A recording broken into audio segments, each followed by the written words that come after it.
Today we're going to be talking about an app called MeeGenius. Now MeeGenius is a great app to use for those students who are struggling with their reading or just to give them a little bit of variety in their reading. And it's really for younger grade levels in elementary.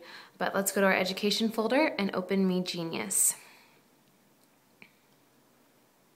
And as you can see, once it starts to open, there's a lot of options that you have once you actually get into the app. There's featured books right up front. It tells you all the latest books, the ones that are just released, the ones that are the most popular, and then you can browse. You can browse by price, you can browse by category, you can browse by title and author. There's really a lot of options. And then there's also different collections. These are for series books, and I think this is kind of like genres also. And then there's the free books. The book that we're gonna do today is one that I downloaded from the free section. And right down here at the bottom of the screen, you can go to My Books and get to the books that you downloaded. I have Rapunzel and Pinocchio. Let's do Rapunzel today.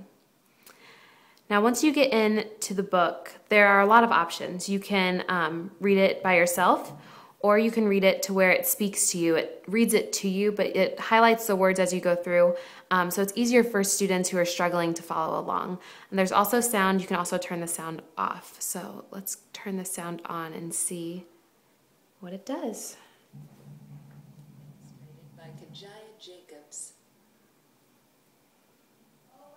And you swipe to turn the page, so the students can turn the page whenever they're ready. Was a princess who was kept in a castle as tall as the clouds.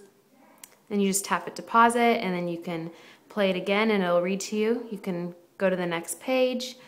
So it's really good. So if students want to do a book walk, they can go ahead and go through the book first and look at the pictures and get a feel for the story. And when they're ready, all they have to do is play it and it'll read right to them. And if you'd like to go back, you can go ahead and switch books. And then when you go back into the book, usually it saves it right where you left off. And then you can switch over to another book. And then right up here you can sync.